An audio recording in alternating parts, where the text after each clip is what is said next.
On the island of Malta, there are incredible megalithic temples that are all over the island. And I'm standing, as you can see, in front of a gateway that's thousands of years old, that predates the time of Christ by at least 3,000 to 4,000 years. Who are the mysterious people who created these edifices, and why did they spend so much time doing it? Where did the stones come from? How did they move 10, 20-ton stones way back in the megalithic? It's absolutely incredible. And we're going to show you who we think built these megalithic temples as we go in search of lost civilizations.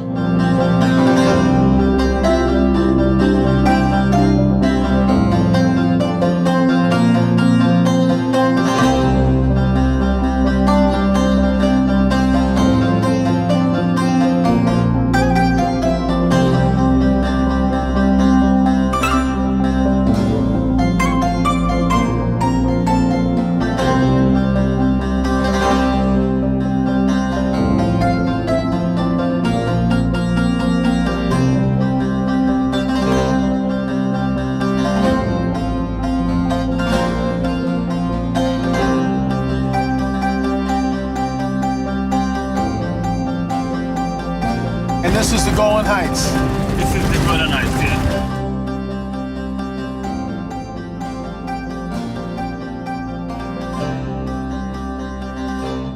I'm here at Gilgal Raphaim on the Golan Heights in the land of Israel. So what's incredible about this site is 4,000, 5,000 years ago, the remnants of the Rephaim, Nephilim tribe came here and created this huge circle, which you can really only appreciate from the air. So we see this repeated over and over again. We see it in Ohio with the Great Circle Mound and the Octagon Mound, that when you stand in it, okay, you can see a circle, but when you get above it in the air, it all becomes very apparent. When you go to the Serpent Mountain in Ohio, and that serpent, the largest serpent effigy on the planet, and that serpent undulates through the terrain in Ohio, when you stand there, you can't see the entire serpent. And the serpent is in the act of swallowing an egg. It's very, very deliberate, hailing back to the Genesis 3:15 narrative.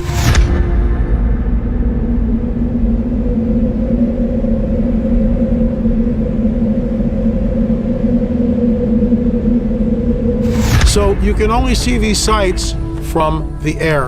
And once you're above it, all of a sudden they come into focus and you can see it. Who is the prince of the power of the air?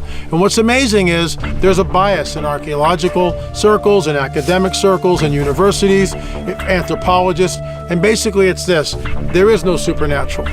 But we believe in the biblical prophetic narrative and the supernatural events that we read about in the biblical narrative. What we are touching here are the fingerprints of the supernatural in Gilgal Raphaim. We're now entering in what was the tomb. You can see that the rock pile with the basalt rocks, thousands of years old in their original position.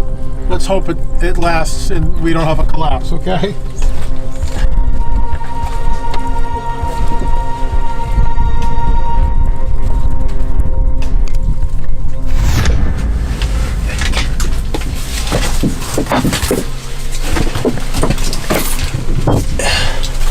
Gilgal Raphaim, Gilgal Raphaim, the circle of the giants, and here we are.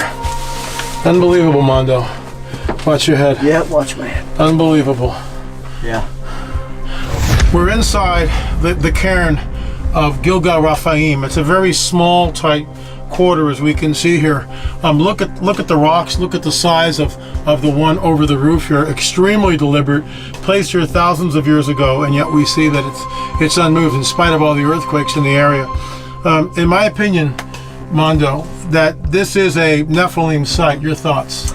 You know what it reminds me of is the work that's been done on Sardinia. Obviously, this is a small area. You're not gonna, get a giant in here. That's not the purpose of it. But over there, like at Sardinia, if you're looking at the same time frames, that the tomb is down there. The tomb is underneath, and this is a monument. And if you remember, just especially recently, the goal of this chamber would be to come in and to connect to the power of the spirit of the Rephaim. Mm-hmm. What we know from the Book of Enoch is demonic. But this isn't the tomb. This isn't the tomb, not at all. The tomb is below. Way below. But this is the monument above. Yes. And again, you know, we don't know. It's hard to tell whether that's original. This thing could be, you know, right at the early Bronze Age, or even what they say at the Chalcolithic Age, even earlier. But from the scripture, from Genesis 14 and others, this is the area. This is the Rephaim. You see it.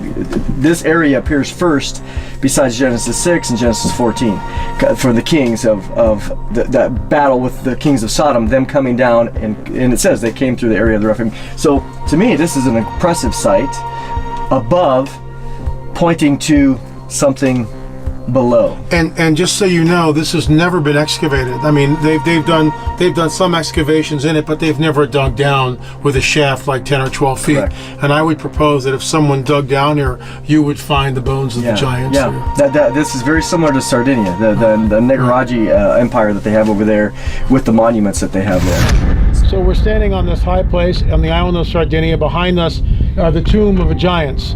Just tell us about that. Oh, the Tomb of the Giants are megalithic tombs that date back to the Nuragic civilization times, approximately from Middle Bronze Age, 1500 BC, to the Iron Age, which ended around 750 BC. We don't know much about this mysterious civilization who erected thousands of cyclopean structures all over the island, and apparently the giant tombs were their burials, their tombs, collective tombs. We don't know much, but according to legends, these tombs were known also as the tombs of the heroes or the ancestors. The gallery tombs, they're an evolution of other style of European and Mediterranean tombs that are known as allées couvertes in French. Corridor shaped is the chamber on the backside, where you can see the use of big massive boulders with no mortar binding in between them. So they are outstanding. We don't even know how they built them, and if it's true that they were collective tombs where many people were buried, so they were the tombs of this very mysterious civilization. What kind of stone is this? This is basalt. It's a volcanic basalt. So it's very hard. So we're now inside the chamber, and we can see the walls kind of canted like this, and very large megalithic stones. Some of them, 3 or 4 tons each. Just incredible. And it makes you wonder, why go through this trouble when smaller stones are much easier to handle? So has this ever been excavated? Apparently, yes. It's been excavated at least twice by archaeologists. It was visible already in the 19th century when travelers came to Sardinia, and they drew maps, and they were first investigating our ancient megalithic structures. Yes, they say they've been unearthing several skeletons out of this tomb, but I've never seen them. How big were the skeletons? Any idea? Apparently, from what scholars put on writing, they were average size for men 165. But according to other elderly people that live in the surroundings, the skeletons were much bigger, and they were actually hidden by authorities in order not to let the news spread about the Sardinian being giant people in the past. So what do we know? I've never seen any Nuragic skeleton that were brought away from here, and what the people say, these tombs were created on top of the burial where the giants were buried. They were not built first and then the skeletons were placed inside, which is what the scholars told us after they did some diggings. So to me, I find it interesting, in that comparison. And they're coming, this was Levant, this is where they originated from, and as they were pushed out of the Levant by Joshua and Caleb, they migrated west into the Mediterranean and north, and also out the Red Sea, and perhaps settled in Peru. Yep, there's no doubt that the history and even the archaeology shows a westward expansion from here. Like again, Sardinia, we know that's by Italy, on their way out of the Mediterranean. So very, very impressive. Very impressive. Once again, Gilgal Raphaim. I'm here with our tour guide, who's just been incredible, Kuti Catriel. Kuti, you were talking about the Anakim and the Rephaim. Just give me an overview of that. Well, we know there was something like that. Anakim in Hebrew means giant, means big. We know that Kiryat Arba, which is the town near Hebron, or Hebron today is called Kiryat Arba, it's named on the 4 giants, the 4 Anakim. We know their names from the book, from the Bible. So there was something here. There was a giant or people here. If it's connected to Goliath or not, we don't know, but maybe. And we see in different sites stones and sizes that are not the technology they had those days. A very big question: how did they move them? I don't want to say they didn't have a technology, but I don't know how they did that. Okay. So it's amazing, those places. 20 tons weight of a stone here in the early Bronze period, even Chalcolithic period. This is something we don't understand. We don't know how. So an answer is today Rephaim, maybe. This area is called Eretz HaRephaim, the land of the Rephaim. Maybe that's the connection. I think it is. Thank you, Kuti. Appreciate You're it. welcome. Thank you.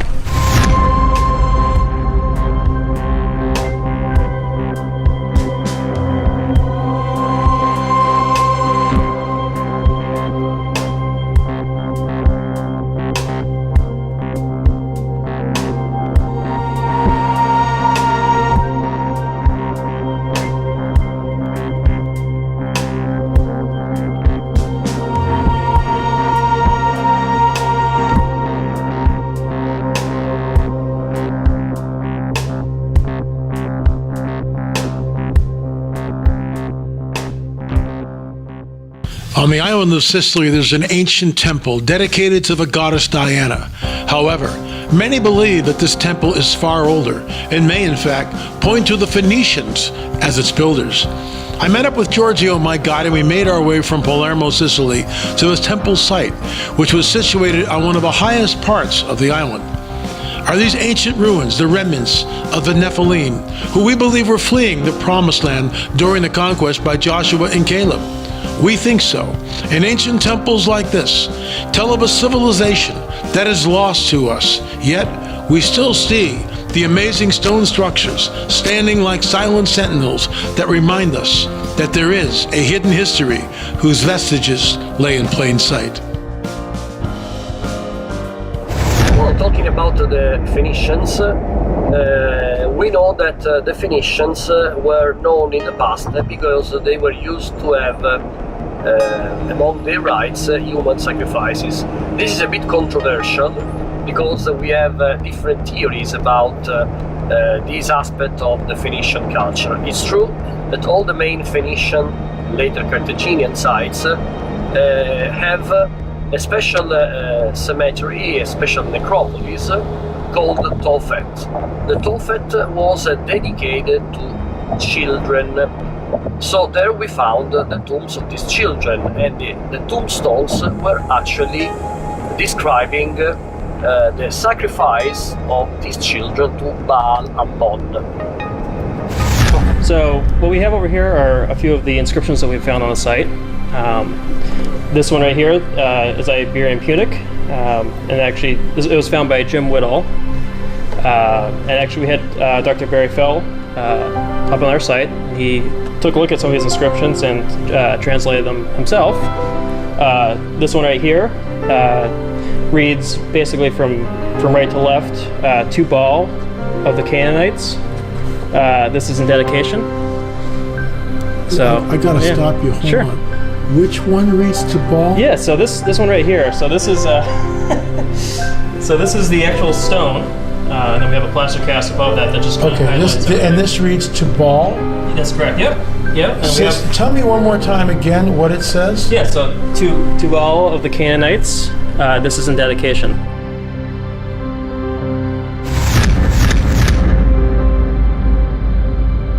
Okay, so we are in Cefalo, that's our destination today. That's a village which has developed on the slopes of the Rocca. The Rocca is the hill above us, which is about 380 meters above the sea level.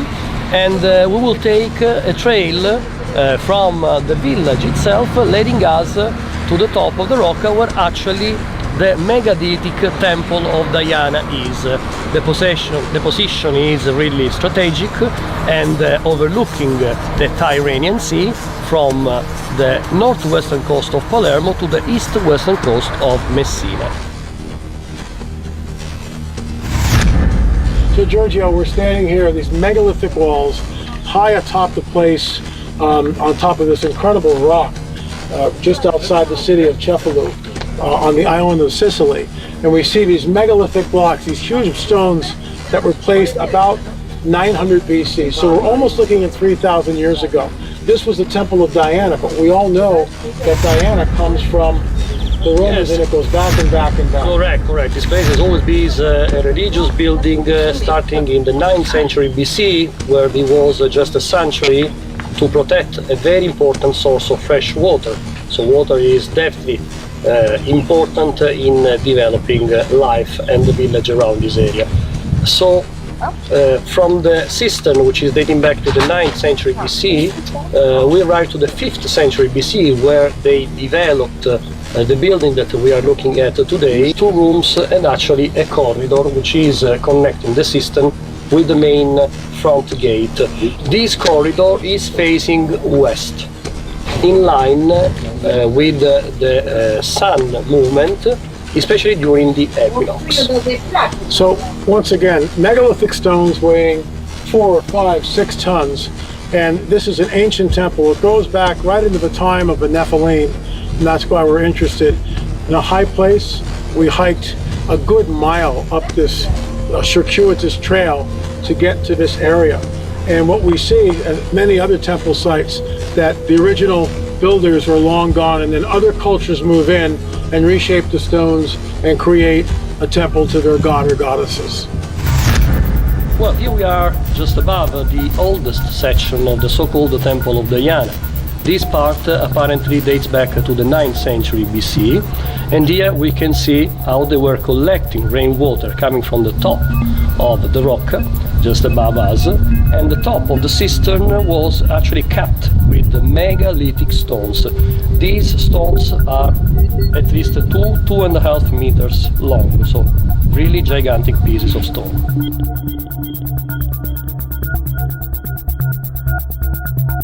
This place is riddled and plagued by earthquakes, and yet we see that much of the structure is still intact, and then later on used by other cultures. The question is this Nephilim architecture? Are we looking at fallen angel technology? Did giants at one time roam the land of Sicily, Sardinia, Malta, and other places, certainly all over the Middle East? Are the dolmens that we see in Israel, were they constructed by these giants? And then finally, did they make their way over the Atlantic Ocean to build these huge mounds that we see all over the Americas? One of the most mysterious places I have ever traveled to was the island of Majorca. We met up with our translator and guide, who then led us to the ancient ruins that are on the island. We were joined by archaeologist Danny, who led us on a tour of the ruins of the megalithic stone towers, which are called talayotes. As many of the other sites we visited, no one really knows who built these cyclopean structures or why they were abandoned. Do these ruins show the western expansion of Nephilim tribes fleeing from the Levant? Why did the builders use megalithic stones in their constructions, but cultures that come later use much smaller head-sized stones? Why was this site, like so many others, abandoned? Vale, pues mi nombre es Daniel Iranzo. His name is Danny. He's an archaeologist, and he's educated in Barcelona. And here in Mallorca, they have a company called Al Arc. And so what they do is they do scientific studies. They educate the public. They offer private tours. So we're here on Mallorca, the island of Mallorca, and behind me I see a megalithic tower, and the tower is in a circle. This is the megalithic tower. And this style, there are 3 that are round and 2 that are square. Yeah, the majority are round, and the ones that are square, they don't know why some are round and why some are circular. What does this date back to? About 3,000 years ago, 3,500 years ago? It's 1,000 years before Christ. So that's 3,000 years ago. Okay. We see very large stones, and these stones are up about 6 feet high at least.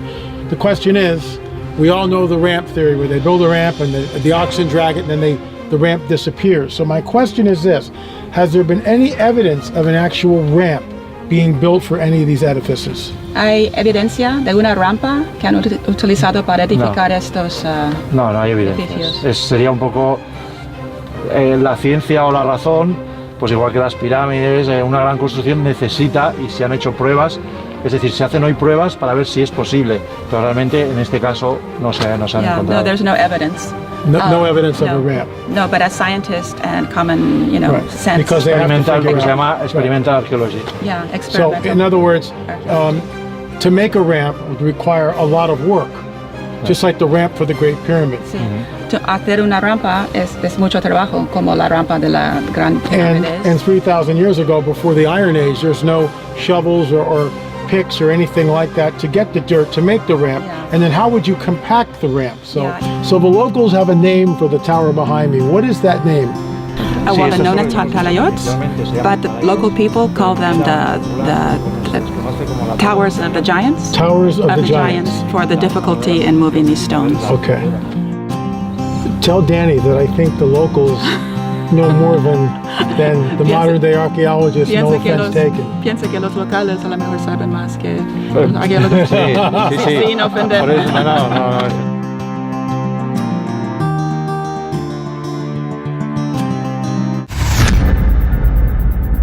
At the entrance to what is known as the Sacred Valley in Peru, which eventually leads to the incredible ruins of Ollantaytambo, I visited a stone structure that is called the Sun Gate. This gate boasts megalithic stones that are laid with precision and expertise that stonemasons would be hard-pressed to duplicate in modernity. We are told that the Inca built this and many of the other cyclopean structures that are found throughout Peru. But is this true? Or did the Inca find these sites abandoned and then constructed their own stonework around the existing ones of a lost civilization? We're going someplace that's called the Sun Gate. It's just slightly outside of Andalgalisa where we just were. And it's certainly worth the trip here. It's a graphic example of two completely different building styles. The first building style is ancient, and next to it is what I fondly call Inca slop. What I mean by that, when you compare the stonework between the megalithic work and the work that was probably done 800 years ago, there's a disparity, huge difference. The question is, are we looking at fallen angel technology, Nephilim architecture? That's what brings me here, because when you look at this, you see that there's something going on which defies modern archaeology. It defies it. And modern archaeologists insist that this was all done by the Inca and all these rocks were done. Well, show us. Show us how the Inca can make something like this 800 years ago, pre-Columbian, where there is no iron here. How do you cut these stones and fit them so masterfully without any type of tools to do that? And so I've come to call this, and I label it, Nephilim architecture, fallen angel technology. The technology that was used to construct this site is not here anymore. And I've taken pictures of this, and I'll do so again, to engineers, to stonemasons, and they look at it and laugh nervously. And they say, well, time and material. We got lasers, we got diamond saws, but they didn't have those machines. They didn't have those tools thousands of years ago when this was made. Welcome to the Sun Gate. Notice behind me the pristine megalithic work. Absolutely incredible. And then right around it, we see what I call Inca slop. Two completely different styles of stonework. One is ancient and the original stonework, the other one was tagged on by another culture who came in and saw this and said, we'll make a gateway out of it. And so they did. What this place was used for, no one has any idea. If we're intellectually honest, we know what the Inca used it for, the gateway to the Sacred Valley. I get that. You go back 10 or 12,000 years ago, and there's no way to ascertain what this place was used for. And the other thing is, folks, how deep does the foundation go? To the best of my knowledge, there's been no archaeological dig here to see how deep does the foundation go. And are there any other artifacts here? This is an example of ancient technology. We look at the stonework here, and it's so precise in its ashlar construction. There is no mortar being used to hold the stones together. And you'll notice here, just a casual glance, there's not one stone that's duplicated. They're all different. And yet, they fit together like some cosmic jigsaw puzzle. Whoever did this It wasn't difficult for them, in my opinion. They did it because it was easy for them. Then the technology that created this wall is no longer on this planet, in my opinion. Now, I want to show you over here. And this shows you what we're looking at. Here's the existing structure in here. And this is where the Inca have tried to come in, and you can see, and they did a pretty good job. There's nothing wrong with the stonework. But when you can compare it to this ancient stonework, there's absolutely no comparison at all. So we have a disparity between the builders, between what is ancient megalithic stone and what is more modern. And here's something to think about. Not only there are no beasts of burden in Peru, so it begs the question, how did they move the stones? How did they move the stones? Were they in fact levitated? Again, we know that fallen angels can manipulate space, time, matter, and energy. And that's what I'm going with. We're on the trail of a Nephilim. And this site, in my opinion, even though they call it the Sun Gate, we have no idea what this place was actually used for. It's lost in history. We have no idea. On the island of Sardinia, megalithic towers called Nuragis still stand as silent witnesses to the builders who long ago abandoned them.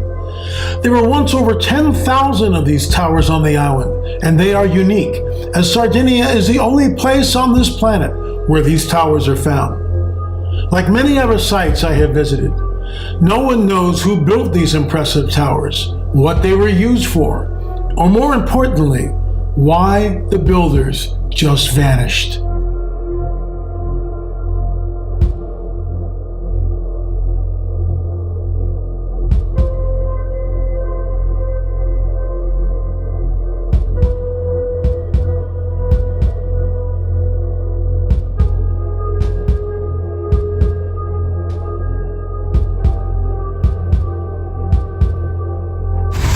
What we see in this picture is what we call the Nurage Bet El, which is a Semitic word, and it means the house of God.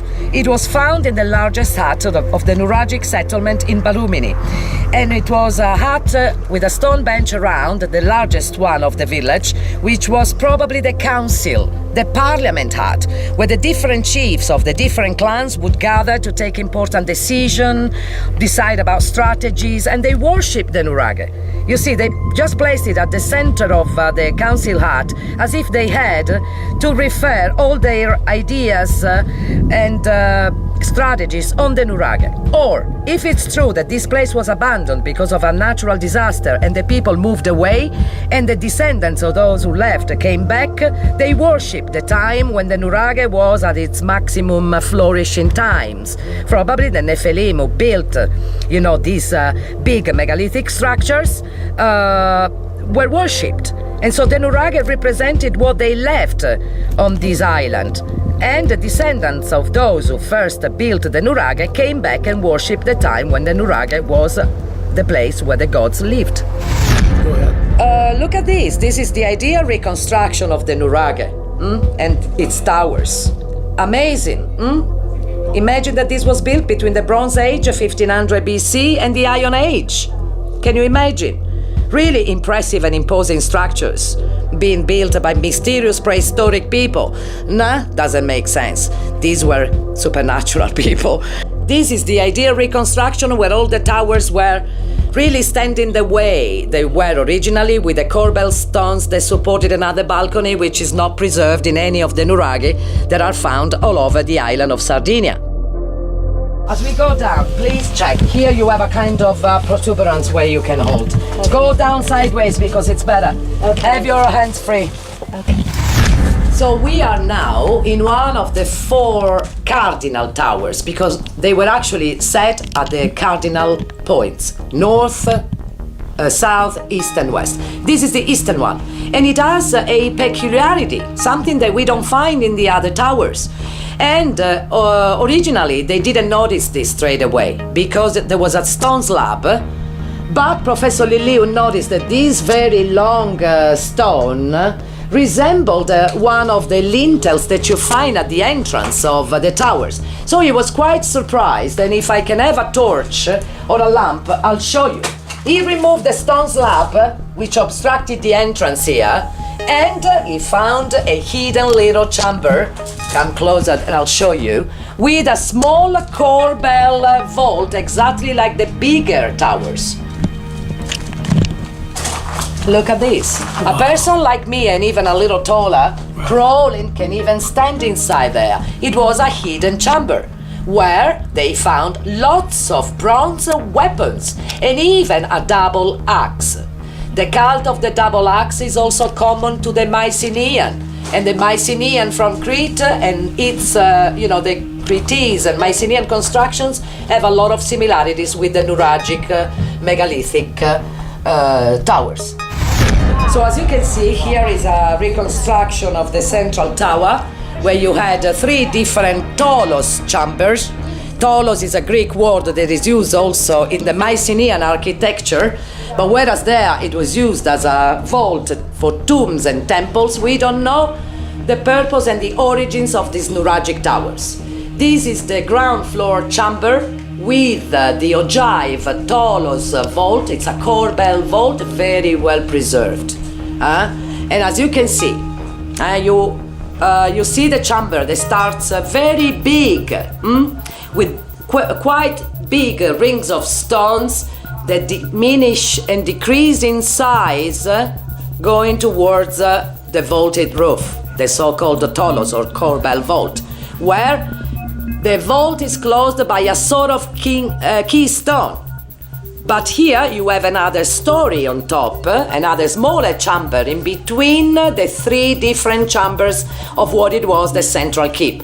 The ground floor, which was very tall, then it was probably divided into 2 sections with a wooden floor like a loft, because we found a wooden log, a wooden branch, which was carbon dating, and it gave the approximate date of birth of the Nuraghe, 1470 BC, so 15th century before Christ. We don't know the purpose and the origins of these Nuragic towers. These were supernatural people.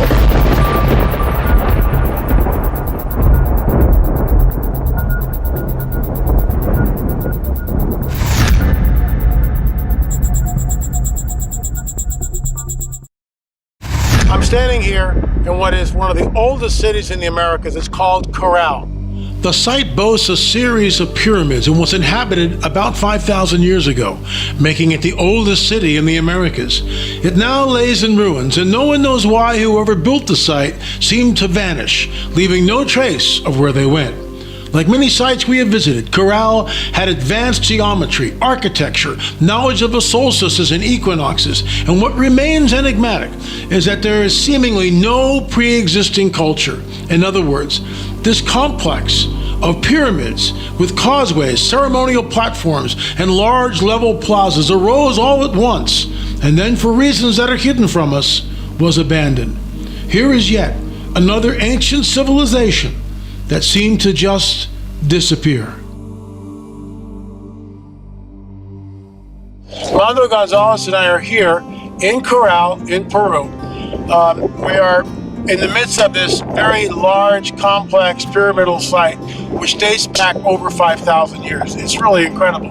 The question I have for Armando is this: where does the geometry, the building techniques, the mathematics, the engineering come into play? And there's no pre-existing culture, apparently, that's sort of dabbling in this. Corral just rises up out of nowhere. Mondo, what are your thoughts? Well, one of the things we were talking about was looking at maybe like the Egyptian similarities in that the stuff that you have here it looks, again, more primitive. Where you compare it to, in Egypt, you have the grand pyramids that are on the Giza Plateau. You look out at the periphery, even other ones, and the pyramids look similar. They're all stepped. But I think the archaeology, and some of the archaeologists say this, that the chronology is different. It's not that you had these practice ones and you got to the major ones. You had these megalithic, Giza Plateau pyramids, and then you had these wannabe structures. And so here, again, you're out here in the middle of nowhere. And one of the things we were discussing was what causes them to build a pyramid. Is it, is it religious? Is it astronomical? It could be a mixture of all of those things. But here, out of the ordinary, why you're having this culture, why a pyramid? Are you trying to line it up? And that'd be really interesting to see whether these things are lined up astronomically with the southern So we'll be able to check that by going on Google Earth and just seeing if there's any alignment here. We know that there is solar alignments because there are standing stones within the plaza. So I find this place incredibly enigmatic. We've asked our guide, Fernando, what happened to the people. According to the official record, there was some sort of an event, whether it's a mudslide, landslide, wiped out their crops, climate change, and they all left. Interestingly enough, there really is no trace. They vanished like the Anasazi into the past, and really no one knows why. Behind me is what's called the largest of the pyramids, or the Central Pyramid in Corral. Take a look at the enormity of it. Look at the heap of stones and sand and mortar that have basically disintegrated over thousands of years. The site was abandoned, and no one really knows exactly when, but the site was abandoned thousands of years ago. It begs the question in my mind, who gets up on a Monday morning and decides to build something like this? What kind of a labor force is employed? Who is hauling the stones, and who is making the mortar? And then who is feeding the workforce? And more importantly here, where does the geometry, the mathematics, and the engineering just magically fall out of the sky? Or maybe it's exactly what happened, that engineering and mathematics and architecture did fall out of the sky in the person of a fallen angelic being who came to this site, set it up as a place to be worshipped. That's my hypothesis, and I realize that's like 180 degrees from what mainstream archaeology would state. But I maintain that their knowledge is being dispensed from someplace to the people here. Was this angelic, fallen angelic entity then worshipped as a god? More questions than answers. And what's amazing here, when I'm standing in front of me over here, is the Central Pyramid, what they call. There seems to be a connection between this one and the one behind me here. But what's amazing, we have a standing stone, and apparently it's about 12 feet. We are only seeing part of it above the surface. Apparently they've excavated down below. It's about 12 feet buried into the earth, and it shows the 4 cardinal points of the compass: north, south, east, and west. Why? Why is that necessary for an ancient culture? Why did they put it in stone, literally? Where did this knowledge come from? Here's my point. When you go back into primitive cultures, they know, they look at the North Star and they'll navigate with that. I understand that. But this culture, whatever it was, and you know, folks, we don't know, the archaeologists don't know the real name of the people who built this. They call it Corral, but just like the Hopewell Indians in Ohio, it's a name after a farmer. They have no idea what these people call themselves. 2, they have no idea, real idea, how long it took to build the complex. 3, it seems that, according to archaeologists, that the complex was built simultaneously. All the pyramids were built at the same time. The entire complex is designed and then constructed all at the same time. Was it over 1,000 years? In my opinion, I doubt that very, very much. Just like Cahokia, where archaeologists insisted that it was built over 300 years. New evidence, apparently, puts the date at less than 15 years. But that means that 5,000 bundles of dirt had to be hauled away to build the Monk's Mount, the largest pyramid, earthen pyramid in North America, in Cahokia. 5,000 a day, that's a huge workforce. And then who is designing this? And who is pounding the earth? And who is digging the earth? It's monumental. My position is this, my hypothesis is this, that there are supernatural forces here at work.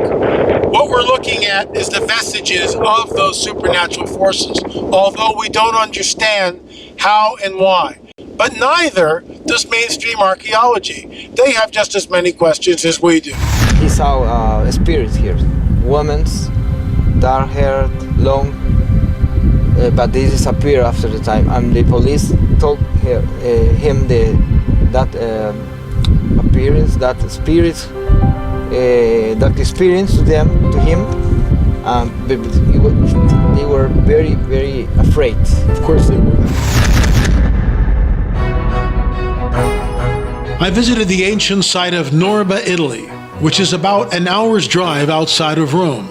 This site boasts large, polygonal stones, which are referred to as Cyclopean architecture. Most modern-day archaeologists insist that the structures found at Norba are nothing more than Roman architecture. But I wonder why this architecture vanishes and is not repeated in the centuries that follow. If we are intellectually honest, no one knows for certain who built these ancient Cyclopean walls that we find at Norba. I will quote Louisa Caroline Tuttle's History of Architecture from 1848, and in my opinion, it speaks of another lost civilization. Ages before the Romans existed, the fair land of Italy was inhabited by nations who have left indestructible monuments as the only records of their history. Those wonderful cities of early Italy, which have been termed Cyclopean, are thickly scattered throughout certain districts and are often perched like eagles' nests on the very crests of mountains, at such an elevation as to strike amazement into the traveler who now visits them, and to bewilder him with speculations as to the state of society which could have driven men to such scarcely accessible spots for habitation, and to entrench themselves therein with such stupendous fortification. Louisa Caroline Tuttle's History of Architecture, 1848. I'm here in Norba, Italy, on top of a very high place. Behind me you can see megalithic ruins, huge stones weighing 5, 10, 15 tons, placed without mortar, and they're polygonal shapes, as you can see. What's amazing about this is really no one really knows who built this site. Again, it is on a high place, and up on top we saw what could have been the remains of a temple. It reminds me of a site that we went to in Israel called Gezer, the remains of a 3,500-year-old Canaanite temple. The question is, where did these people come from? Why did they spend the time and the energy to construct something like this? And moreover, how did they do it? How were they able to shape these stones so that no mortar was used and yet they fit perfectly? Think about it. Is it possible that when Joshua and Caleb pressed a conquest into the promised land, these Nephilim tribes move out? They move out to Malta, Sardinia, Norba, Italy, and other places, construct monuments there, and then somehow they just vanish into history. I'm here at the gateway to the city of Norba. As you can see next to me, these stones have been dressed absolutely perfectly. They form a very straight wall on both sides. This must have been incredibly impressive thousands of years ago when the city was inhabited. The question is, are we looking at the fingerprints of the supernatural here? In other words, could this be Nephilim architecture that my hand is resting on? It's just amazing to think that thousands and thousands of years ago, these entities that roam the earth could have built this complex here in Norba. In the large megalithic exterior wall of a temple, there seems to be a chamber which has been deliberately cut. The question is, in antiquity, was this chamber hidden? Was it a secret entrance or perhaps a secret exit? Megalithic stones are high above my head here. We're not sure this dirt floor how far down originally it went, but I'm going to step down to what may have been the original height. And we can see that I certainly have at least 7 feet above me. But the stones next to me here are very megalithic, limestone. They've been quarried and cut with great precision and laid with care and perfectly level after thousands of years. And we have these megaliths on top of us, holding the entire weight of the stones above it, and of course the dirt above that. It's an incredible passageway. We went back as far as we could possibly go, and it looks like it's either a cave-in or it's been deliberately blocked. So we don't know, again, what this was used for. Absolutely incredible, this underground passageway here in Norba, Italy.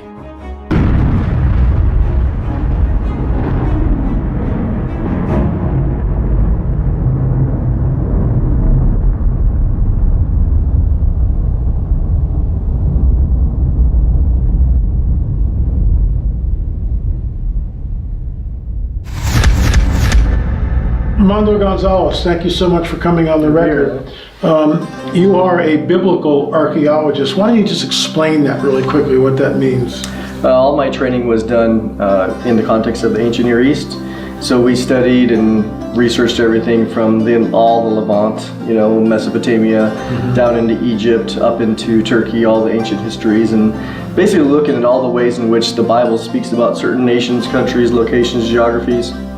That's what we studied, that's what we analyzed especially from an archaeological perspective, and languages. So we spent some time together in Israel, which was absolutely incredible, by the way.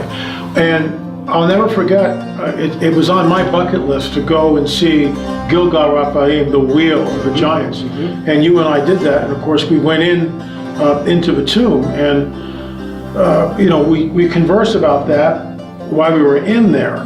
But there's so much in modern day archaeology, they don't really look at the biblical narrative, which talks about the Book of Enoch and Mount Hermon's in the distance. That's sort of, in my wheelhouse anyway, that's Nephilim central. What are your thoughts? Yeah, well, it's pretty common in the sense of taking the Bible that, especially Israeli archaeologists, as much as the rest of them, that the Bible is not considered historical.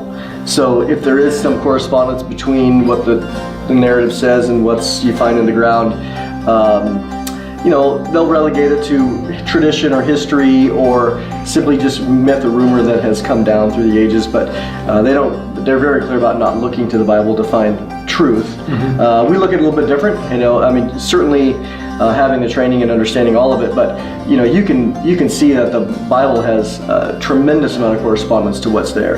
And so when we look at the ancient, you know, the civilizations that are there, you see Israelite kings appearing in Assyrian kings lists and other things like that. So we look at it no problem, and we say we recognize that not everything the Bible says that you can go find in the ground, but that does not necessarily mean anything. But we do recognize that when it does happen, it's pretty neat. So when we think about the land of the Rephaim, it is well known in literature that, especially in the Bible for sure, the giants, the land of what we would call as Bashan, and on the eastern side of the Jordan River. So Gilgal, that's where Gilgal Rephaim is, right there at the base and in the plain south of the Mount Hermon. And so when we look at the book of Enoch, chapter 6, it tells us exactly this is where this happened. Land, right. And so the Gilgal Rephaim that comes in, this wheel of the Rephaim, is very enigmatic. It has only been really excavated in the past few decades. I think it was 1968, and they went in and they know that particular place. It's sitting there, and then there's a stream that comes in, and then right above it there's what they call a Chalcolithic village, which is 3200 BC to before the Bronze Age. Yeah, before the Bronze Age, 4500 BC, and so they wonder if those are connected. But even the site itself is 3000 BC, and very clearly, and the walls on it originally, 10 to 15 feet tall. A lot of work. And yeah, a lot of work. I mean, 40,000 tons. It's pretty of stone. It's pretty amazing. It's pretty amazing. And now the civilization who built this, the people that built this, it's all conjecture. They don't know. This is why it's a lost civilization. It is. Is that a fair statement? That's exactly. Even after excavating, they recognize that apart from the possible connection to that Chalcolithic site, they don't know. They didn't find pottery, because it's pre-pottery age, that would help designate certain cultures, and they just go, here it is. But it is aligned, as you know, it's aligned to the summer solstice in 3000 BC. Amazing. So it kind of gives an insight into when it was done by a particular group that was very astronomical. I mean, huge. But see, all these groups in the Chalcolithic and also the megalithic, they're obsessed with equinoxes and solstices and lunar precession. And it is the summer solstice sunrise alignment. And as we change the scale on this, you can see it goes across New England. It goes through right through Newfoundland. And 3,200 miles later, we're going past Ireland into southern England, into an area called Wiltshire, the Salisbury Plains. And as we change the scale here to the east side, you can see, as it appears, Stonehenge. And if you notice, the line goes right through to this trilithon right here, right through the center of it, and the line actually kind of goes through the next trilithon. This is that horseshoe shape right here, and so it goes perfectly through it after 3,200 miles on our summer solstice sunrise, as discovered by my son Kelsey. And it all comes in, and we'll get into that in just a second. It all comes in there's no pre-existing culture.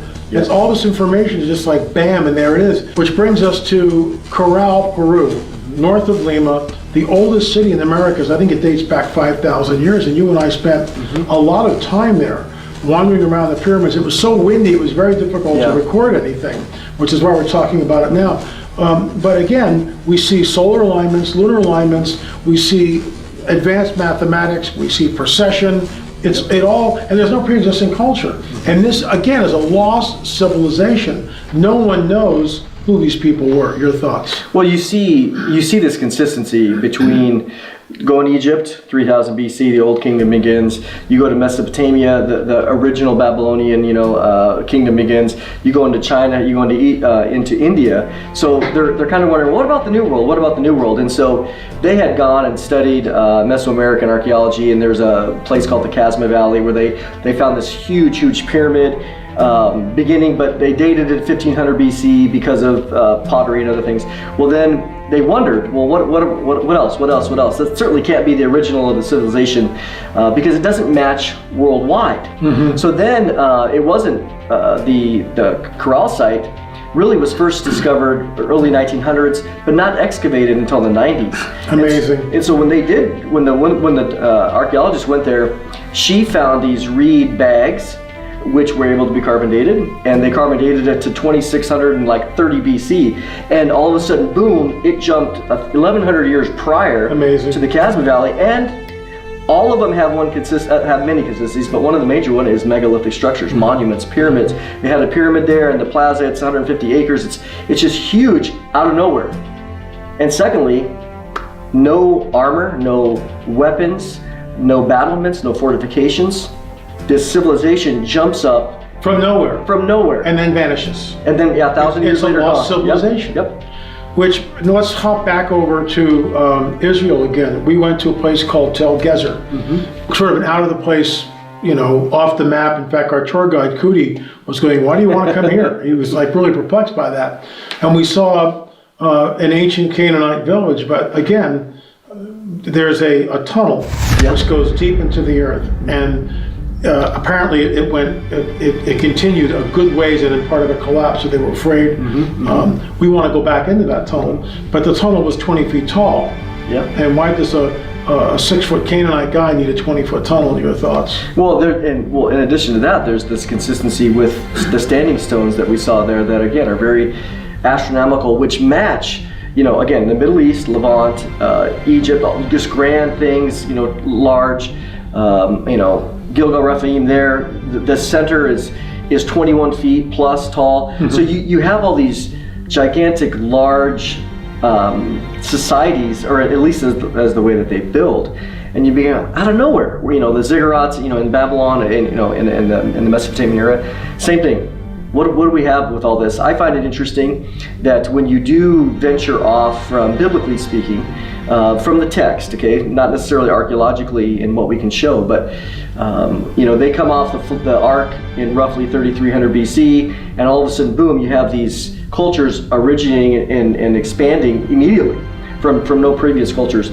And from, the flood ends in Genesis 9, and then Genesis 14, you fast forward to the time of Abraham, roughly 2100 BC, 2000 BC, and there it mentions that in the Bashan area, the land of the Rephaim are there. You're like, well, where did these guys come from? We saw them annihilated in the flood in Genesis 6, and now all of a sudden here they are. They're back. They're back, and they're in the same locale. Looking at the cavern below, the ceiling is about 20 feet. Why do you think it's that way? That's a really good question. Could be because they were taller. Could be because you're dealing with the taller people. I have no idea. But we know there's got to be something else going on, other than just being a water system. There's really no point to be digging a water system quite so deep and with steps like that. So the standing stones and the niches in the wall really make us think there's some kind of cultic significance to it as well. If they're there, we don't know how long. We just kind of know the last part that we would see them, at least in Abraham's time for sure.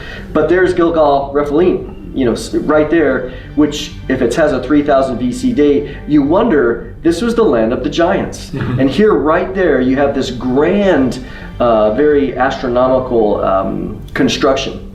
And so it's consistent if you extrapolate that into all the major cultures. And then that's why, as you know, when you go to Peru, we get all these large, even in the pyramid, in the Casma Valley, huge. I mean, it's 90 feet tall, it's 500 feet wide, and why pyramids everywhere? Yeah.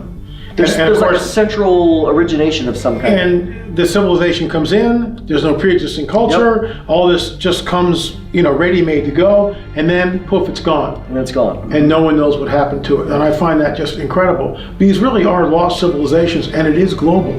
There seems to be a westward migration from the Levant out into the Mediterranean, Sicily, Sardinia, Gozo, Malta, and then further. And then finally, we see the same type of megalithic structures in Spain and France and England, and then over here, where instead of stone, they're building with earth. What do you think is going on here? Well, again, even what we know archaeologically is that Procopius was a Greek historian, roughly 500 AD, and he is writing during the wars of Justinian, one of the emperors, and he writes about this pillar that he sees. And in the pillar, it talks about this migration that has taken place from Joshua, the son of Nun, which is 1400 BC. And this pillar is commemorating these Phoenician saints in like Phoenician Hebrew writing. It's out in the northwest corner of Africa, and it talks about their migration from the Levant area all the way over to the to the pillars.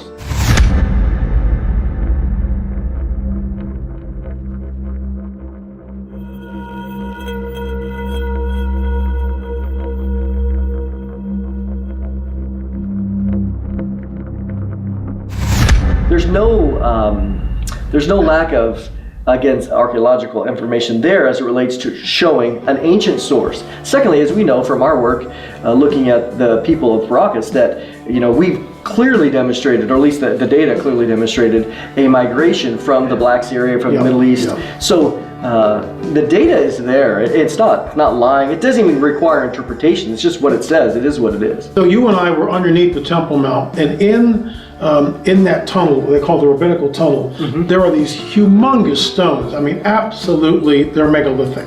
I think one of them is like 30 feet by 12 feet. I mean, they're huge. It's like 270 tons. Yeah. It's huge. It's unbelievable. And of course, our guide insisted that the Romans, quarried these and put them there. And my challenge to him was, well, what if the Romans just found them and used them in the wall? I mean, I get that. And they moved them high up to the wall, like, hey, we're the conquerors now. But what if they were basically pre-flood? Well, what are your thoughts? There's several things that, first of all, that stone, it's well known, called the Herodian stone, or under there, but that stone is so large, but it sits right on the bedrock. And then you see the rest of the wall going along, and there's no way to be dogmatic that Herod put that stone there, because it is part of the Herodian Temple Mount structural foundations of the wall that he did. But what we also know about the Herodian stones is that they had this very particular marking and not really an engraving, but a dressing. They call it the Herodian dressing. But that stone, it's hard for them to know where it came from, because it's so gigantic. And it would be easy and Herod had no problem with this, coming alongside and dressing it in his particular style. Could have already been pre-existing. So there's really no way to be confirmed about that. But you've been there in Lebanon, Baalbek. You see these gigantic, really beyond human comprehension of how they would move these things and place them, and sometimes even where they came from. You see this in Egypt as well. You do see there them making the big obelisks and stuff, and you can see where the quarries, but how they got them there and other things. But that particular stone under the Temple Mount.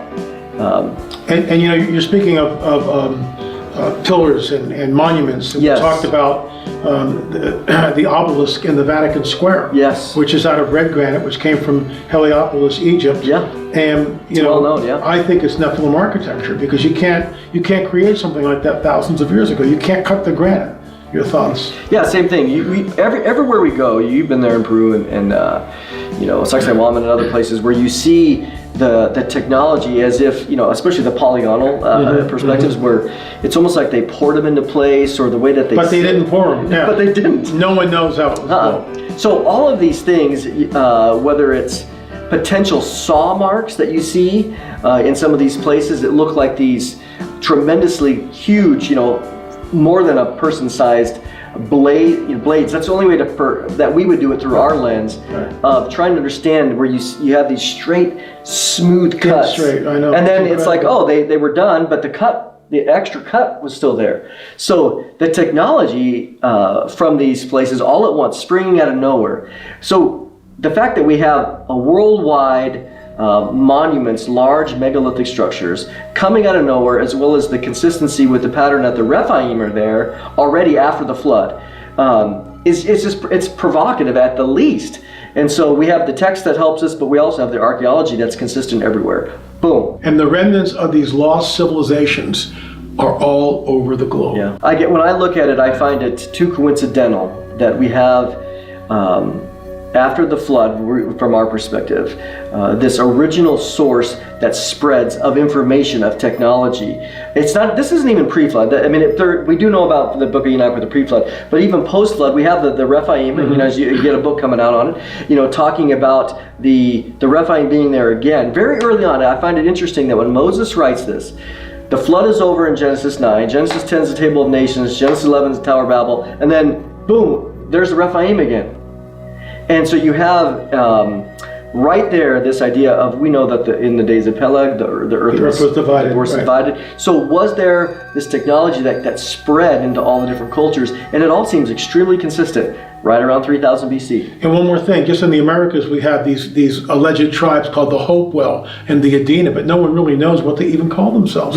And it's the same thing in Chaco Canyon, or Teotihuacan in Mexico, wherever we go, or Machu Picchu. It's the same thing. No one knows who the builders were. The civilizations just disappear. I find it interesting that, going back to Corral, that how does this civilization, it's 100 miles north of Lima, 14 miles off the coast, in this valley where no roads are, and nothing, no fortifications, no weapons, and you think, how in the world, a little speculation, why are they so confident? What intimidation factor did they potentially have that would cause no one to walking around going, we don't need to defend ourselves? Why? It's interesting. To me, it's very enigmatic in that regard and provocative of why they would feel they needed that, or they were able to get away with it, and then all of a sudden they just disappeared. There's no evidence. The whole civilization just disappeared. No evidence of them being conquered. Away. Yeah, they weren't conquered because no weapons were found there, and they didn't need to put walls. I mean, everywhere in the early Bronze Age, walls. I mean, you go to Jericho, right? That's at least that's the Middle Bronze Age that we see in the Bible, but late Bronze Age anyway. But they have walls, right? But not there. They didn't need it. What gave them their confidence? Very, very strange. Very strange.